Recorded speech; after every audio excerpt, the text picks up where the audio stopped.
I think Loewy has been built on collaboration because we see the world changing from sort of Web 1.0 world, which was all about entrepreneurship, to kind of 2.0 world where it's all about collaboration. We find it easier in the group context because everyone shares a common goal, being owned by the same group. All the businesses that we've merged into Loewy take one class of share so that we're all working together to build Loewy Group rather than individual pockets of Loewy Group kind of trying to work together.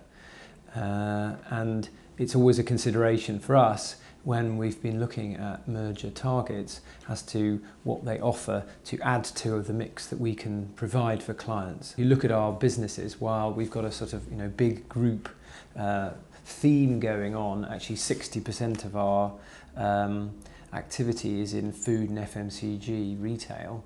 30% of it is in technology. So we've got these big groups. We're not in pharmaceuticals, we're not in automotive in any sort of meaningful way. And the PR, market research and brand design combination fits very tightly in each of those sectoral slants. One of our sort of watchwords is specialists together. We understand how clients often want to have the masters, the best-in-class players, and we have a number of best-in-class, packaging, product design, PR offers, and there is a sense, that it's impossible to be jack of all trades. So are we sort of splurging it together to get an unidentifiable blancmange of sort of fuzzy capability? We don't believe so. By keeping us boutique, but threaded with the Loewy Group, we can play both ways. One of the ways that we found it very successful to build collaboration is on totally new business rather than having a relationship already. If we have an opportunity that comes to us, that people who say, would you like to pitch or bid for this kind of project? If no one has got the relationship, that can be quite a healthy way to start understanding the dynamics of different team offers, because only when you're in a pitch situation or a project situation can you really understand precisely how other people in other teams might work with you. And when you start out with all great intentions to build a collaborative team, it can unbundle as you go along, as people have different sort of creative differences or emphasis that is subtle and only comes out in the wash. The emotional stakes are much higher if somebody owns that piece of business and it starts to creak a bit with the team coming on board. Whereas in a nobody's got this client basis, there are no sort of empire lines and no battle lines drawn up on which people can start pivoting their attentions. Leading a collaborative project is challenging, but I think it's about understanding the dynamics of the relationship that you have with a client.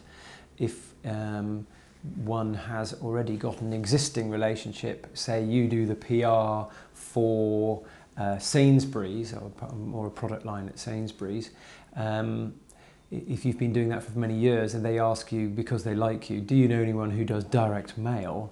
That's a different area of activity to what you're used to working on. You may understand the client and the client dynamics, but you're going to have to work quite heavily on the discipline and activity that might come through on.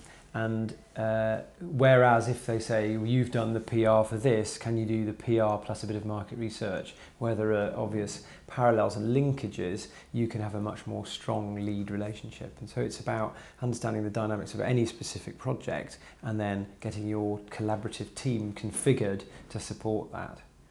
It all helps if you know your, in the analogy, the direct marketing people well and can short circuit any issues that may arise due to your own relationship in the collaborative team.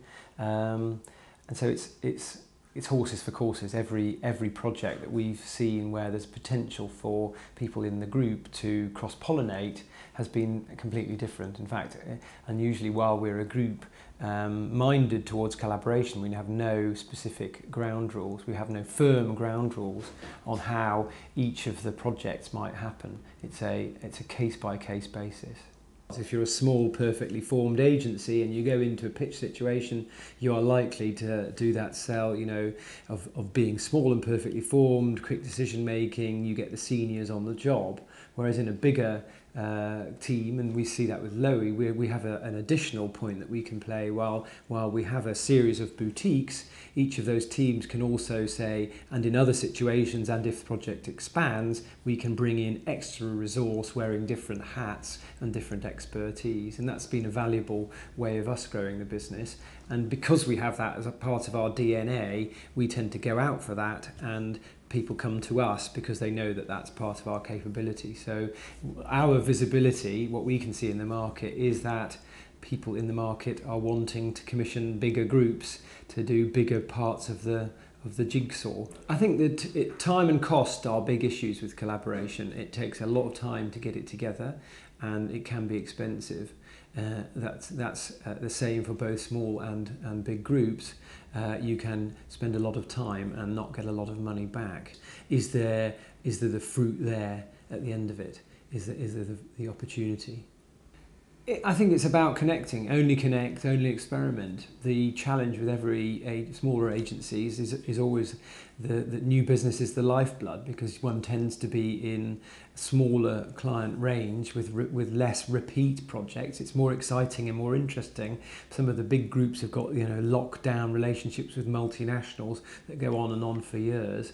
The new business in a smaller agency is more tougher to get hold of, and so one avenue is to find collaborative partnerships. I would think there's huge mileage in that, but it's about finding the right partners, not tarting around the market and trying to be partner with 35 agencies, but finding the people that really work with you and you can click with, 3 or 4, 5 or 6 of them, and then keeping in touch. I've always found it very fruitful to network. You never quite know where business is going to come from, and if you're networked in and people understand your offer clearly and you understand theirs, then there's potential for a bit of ping pong. I think the big groups are putting their own collaborative teams together as well. I think that the mood is for collaboration. Is it integration? I think it's collaboration, and if you're not collaborating, you're the guys missing out.